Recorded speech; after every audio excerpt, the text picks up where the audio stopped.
Bem-vindo ao canal Desfrutando a Palavra.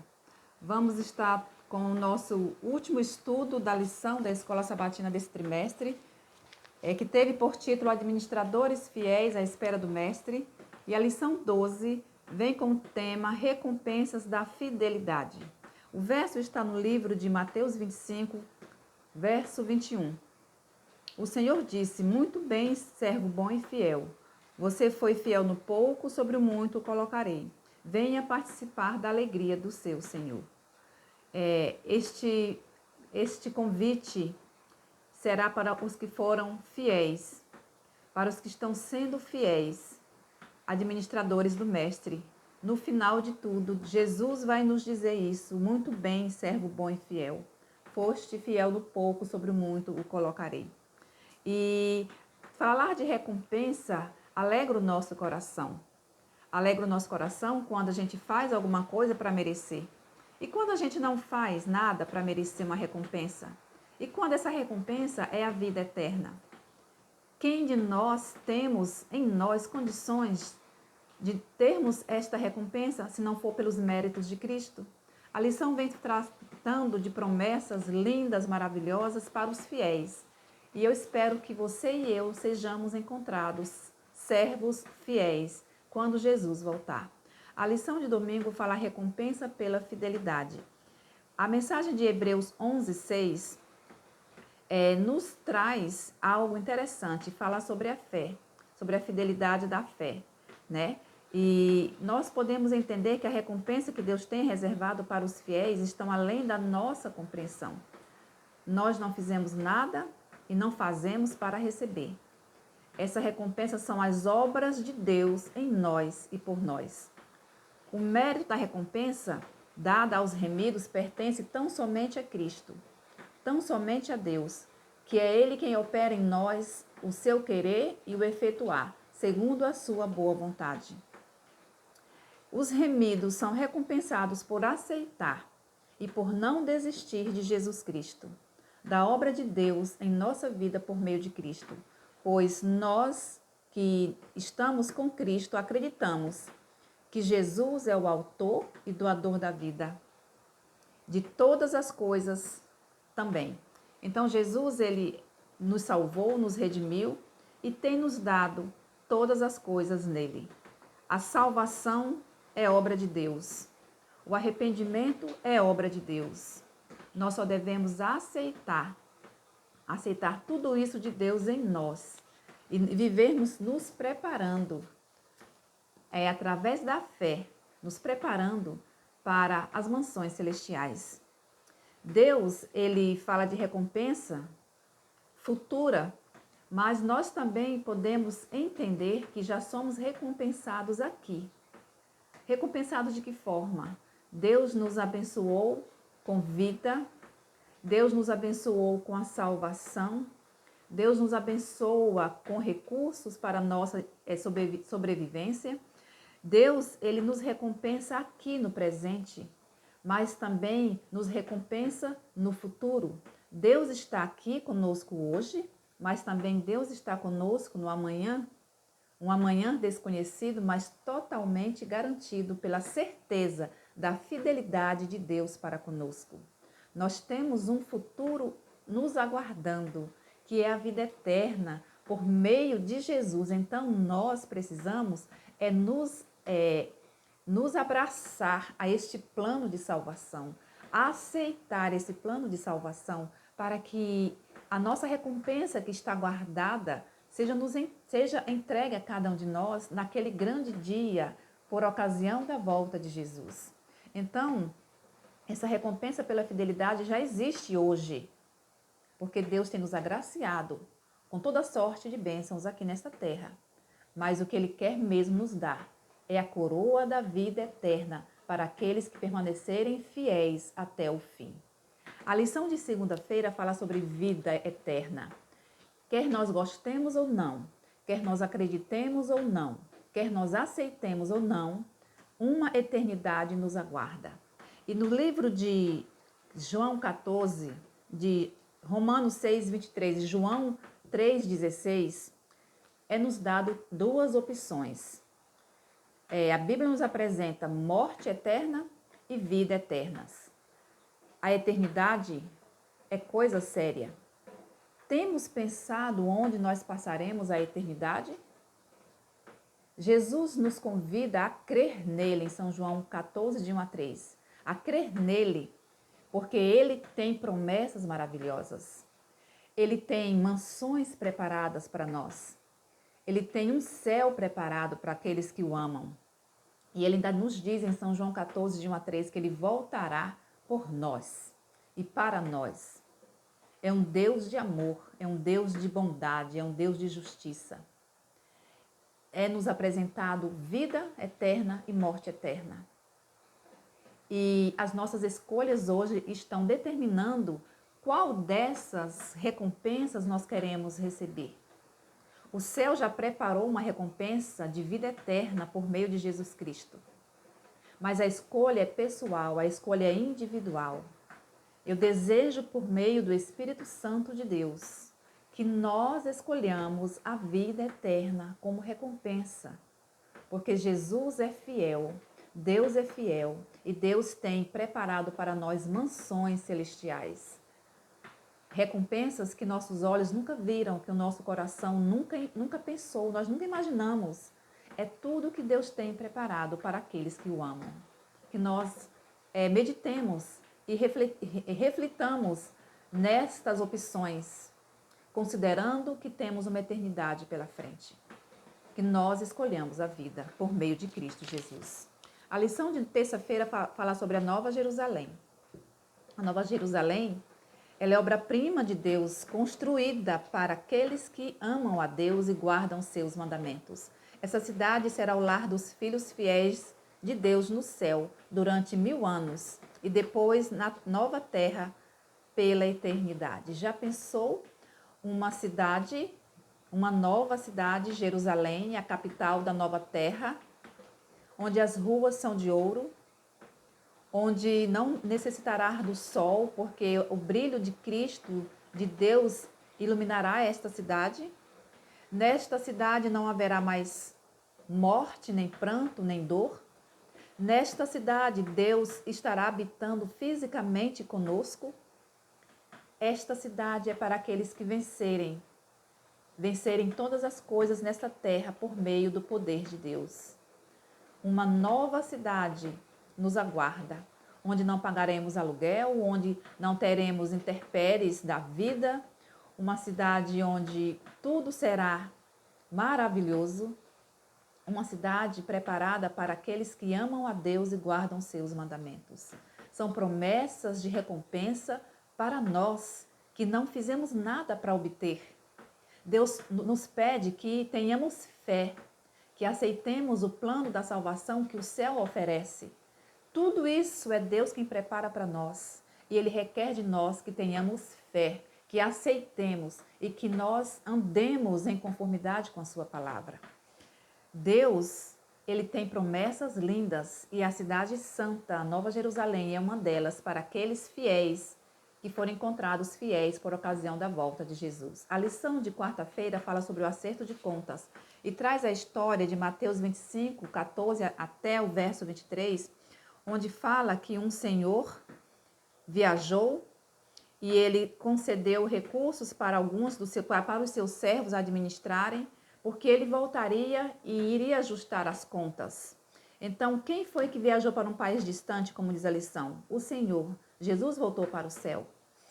E a quem ele confiou seus bens? A nós, seus filhos. O que significa esse ajuste de conta? É o juízo de Deus quando ele voltar.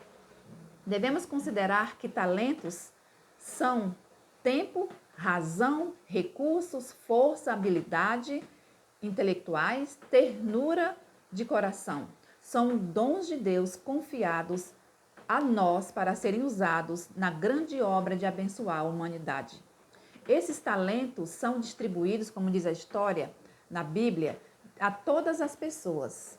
Deus distribuiu bens a todas as pessoas. Uns pregam, outros cantam, outros são acolhedores, outros são beneficentes mais do que outros pregam a palavra, outros são visitadores. E Deus distribuiu cada um destes dons conforme as habilidades intelectuais e as capacidades de cada pessoa. Deus é justo. Ele distribuiu esses dons, esses recursos, esses talentos e pede que nós multipliquemos, que nós coloquemos em prática. E na parábola, na história, melhor dizendo, é nos dito que ele vai voltar para pedir conta. O que nós temos feito com os bens, com os dons, com os talentos que o Senhor tem nos confiado? Não para o nosso engrandecimento, mas para a glória de Deus. Não para que nós nos achemos melhor do que outros, mas para abençoar o nosso semelhante. Os bens não são nossos. O capital confiado deve ser usado. Tudo que Deus tem nos concedido tem que ser usado. Porque quando ele voltar, ele vai requerer o lucro de tudo aquilo que ele nos concedeu. Ele ainda será, tudo aquilo que nós temos feito para Deus ainda será considerado como propriedade de Deus. Nós pregamos, nós cantamos, nós ajudamos, mas para a glória de Deus, é para Ele, é dele, porque o dom, o talento foi confiado a nós por Deus. Quando o Senhor voltar, Ele espera receber o que é seu com juros. Quando Jesus voltar, Ele vai pedir conta de tudo aquilo que Ele tem nos confiado. O que nós vamos entregar para Deus? O que nós vamos entregar para Deus é para nós refletirmos. O que Deus disse àqueles que foram fiéis gestores do dinheiro no apoio à sua causa? O que significa participar da alegria do seu Senhor? Deus disse àqueles que foram fiéis o seguinte: muito bem, servo bom e fiel. A lição vem nos ensinando que nós precisamos ser encontrados fiéis por ocasião da volta de Jesus. Porque Deus nos concedeu recursos, como já foi falado. A lição do trimestre veio enfatizando a questão da administração com fidelidade dos recursos de Deus, para que quando Ele voltar, nós sejamos encontrados fiéis de fato e Ele possa nos dizer: muito bem, servo bom e fiel. Venha participar do reino de Deus. Este participar da alegria do Senhor é nós participarmos do reino de Deus. É nós sermos encontrados fiéis para que a Nova Jerusalém seja a nossa realidade, para que as mansões na Nova Jerusalém sejam a nossa realidade, para que a coroa da vida eterna seja a nossa realidade.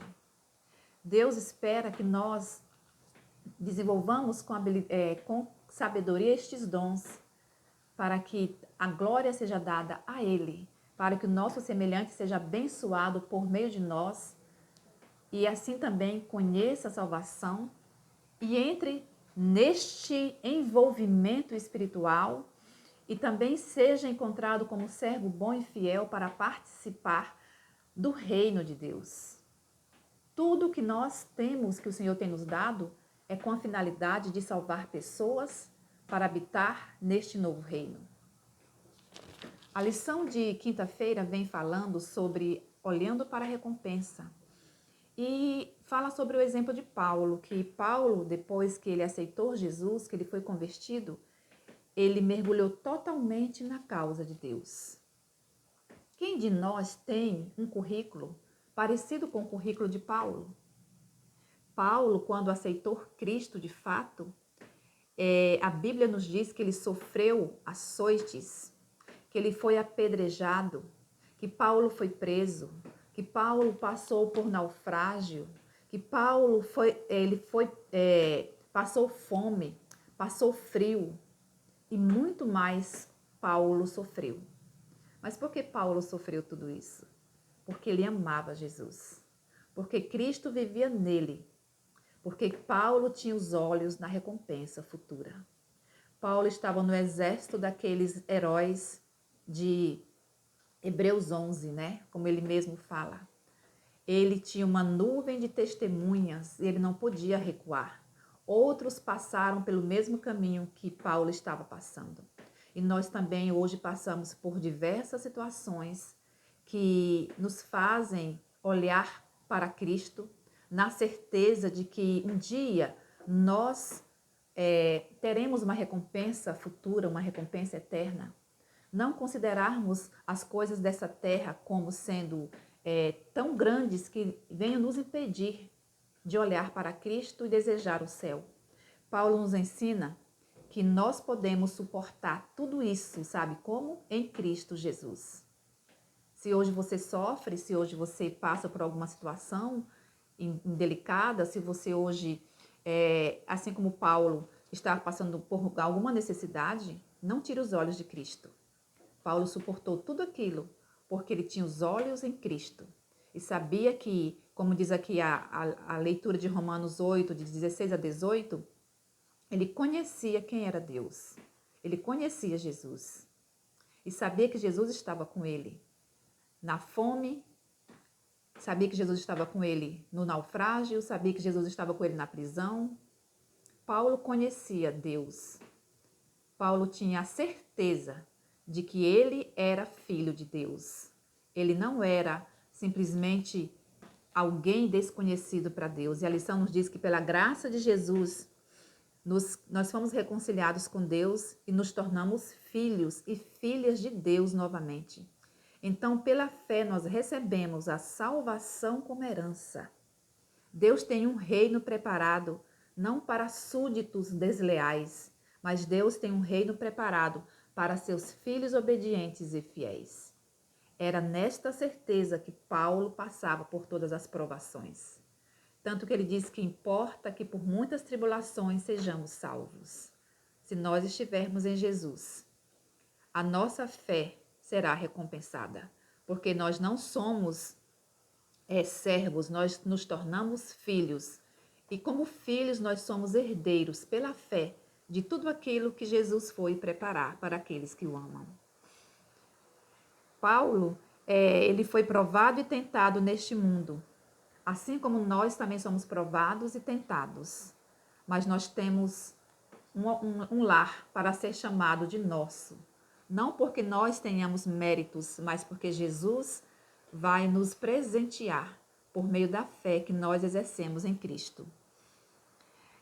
1 Timóteo 6, de 6 a 12, qual é a mensagem crucial nesses versos para os cristãos hoje? O amor ao dinheiro é a raiz de todos os males.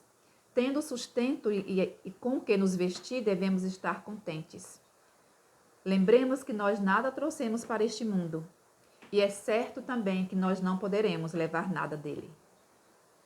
Que nós possamos ter aprendido nesta lição, deste trimestre, que tudo pertence a Deus.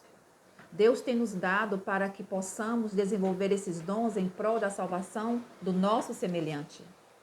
E para concluir a lição, nós vamos ler o seguinte: que o Senhor nos convida a ser fiéis no que é pouco e imperfeito nesta vida, para que como filhos recebamos a recompensa eterna. Deus nos convida como fiéis por um tempo. Deus nos convida a sermos fiéis, não por um tempo nem por alguma circunstância, mas Deus nos convida a sermos fiéis até o fim. Deus nos convida a sermos fiéis até o fim. E assim como Paulo, que nós possamos dizer: combati o bom combate, completei a carreira, guardei a fé, porque essa fé em Cristo Jesus será recompensada com aquilo que nós nunca imaginamos, mas com a certeza de que a promessa de Deus é fiel e verdadeira e que Deus vai recompensar aqueles que foram fiéis. Que nós sejamos encontrados administradores fiéis até o fim. Que o Senhor nos abençoe e que nós possamos continuar nesta caminhada, assim como Paulo, com os olhos no céu, tendo a certeza de que somos filhos e como filhos nós herdaremos aquilo que o Senhor nos prometeu. Que Deus nos abençoe.